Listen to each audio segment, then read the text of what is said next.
My name's Jose. We are Team 7. This is the pet adoption chatbot.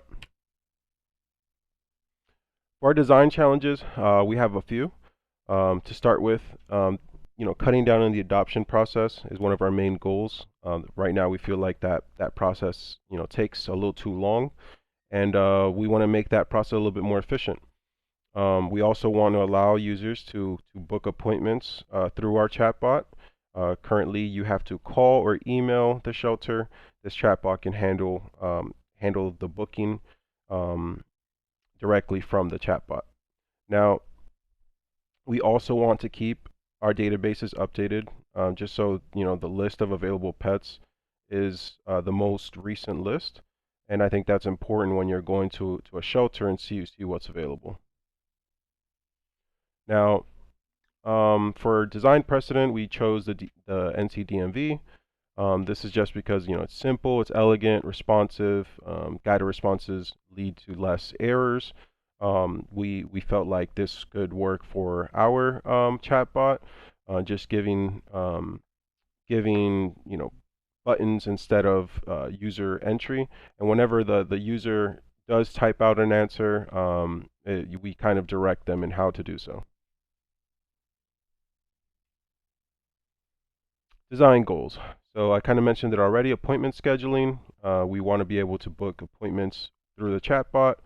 Finding a pet for adoption. That's just looking through the list. If you can't find it, through the tabs on the website, here's a list of all the pets that we have, and then recommending pets. If you don't know what you want, based off of a few answers that the chatbot might ask, we can decide what pet best fits you.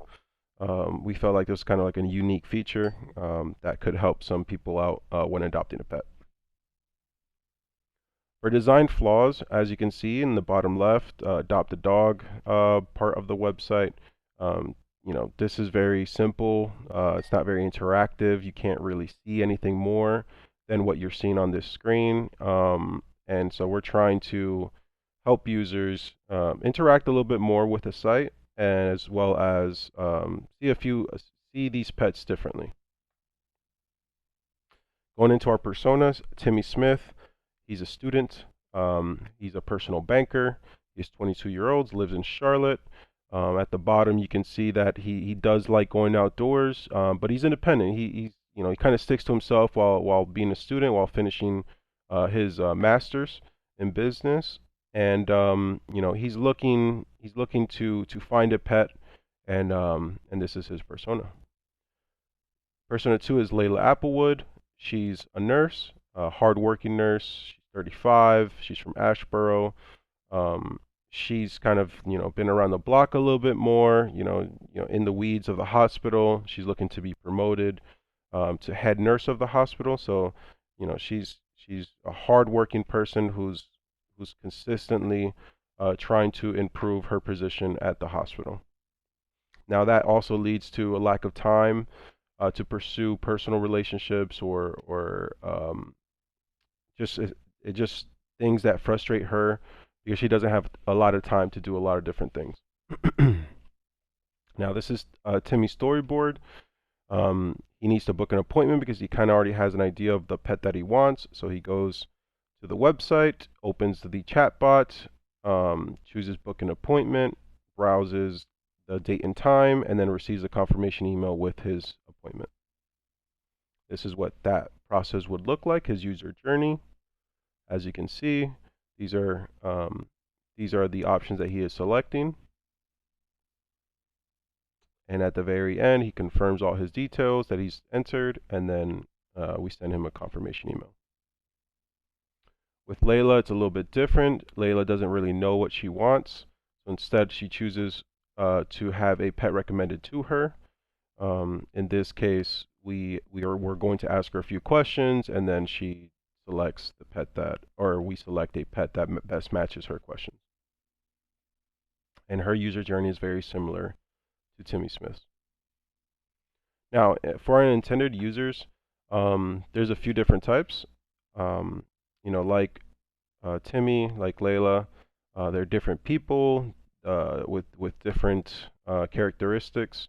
For for the people that we're actually, targeting, we'll start with those who've had pets their entire life. Like just kind of go through cycles of having a new pet.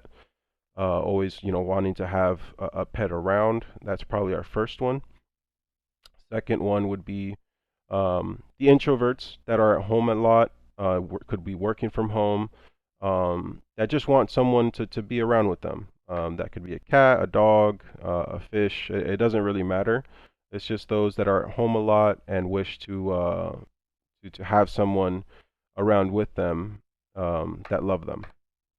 Now, you can also run into users that want to, that love these pets and want to find them a lovely home. People go to shelters all the time to see, can I adopt a pet? Do I have too many? Maybe I can convince one of my friends to adopt a pet. These are other users that typically visit our site. In the recruiting part, we chose to use a Google form. We used this form. We sent it to several different people, family members, coworkers, colleagues, just to kind of get a lot of varied responses.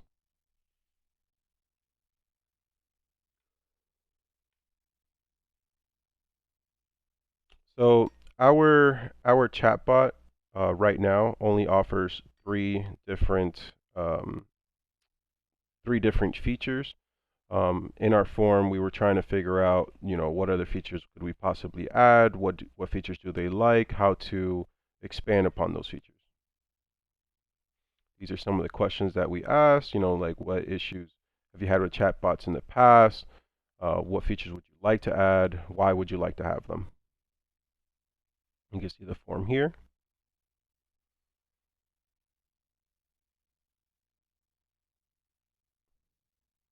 Now this is our chatbot example. This is how it looked at first.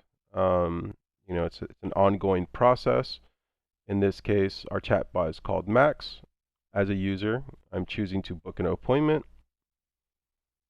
I have some other options that pop up. And from here, I'm going to select Monday at 9 a.m. Eastern. The user or the chatbot replies, asks for what is your name. Tom is given as an answer. And then the user must put in an email address. And then the last thing that it asks for is the nature of the visit. As you can see, I would like to see all available pets. Once that is done, you confirm details by hitting continue. And then your appointment is booked with the confirmation email being sent. In this scenario, I click resend confirmation email.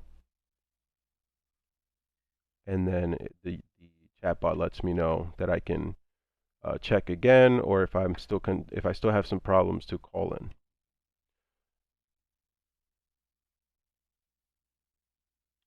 Now this is the chatbot updated again.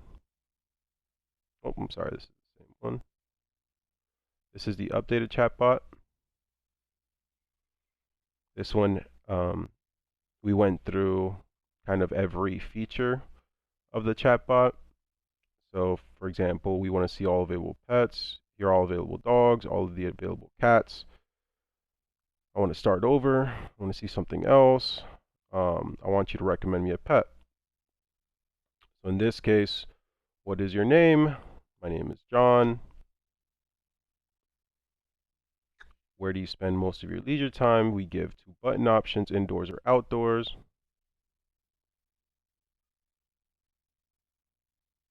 I like to read as one of my options. And then based off of the answers, this is the chatbot recommending a hamster. Because you like to be indoors and reading, we chose hamster as the animal to recommend. Now, once that is done, I start over again.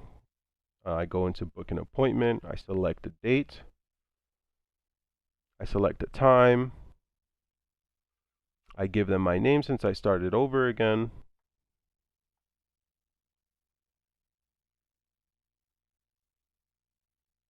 I give them my email.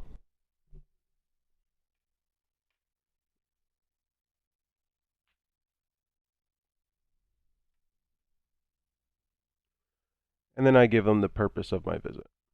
And this kind of goes back to what the bot did before. You're going to confirm your details, and then you're going to hit continue, and then you're going to resend the confirmation email. And that wraps that up. Yeah, that's what we have so far for our chatbot, and we are Team 7.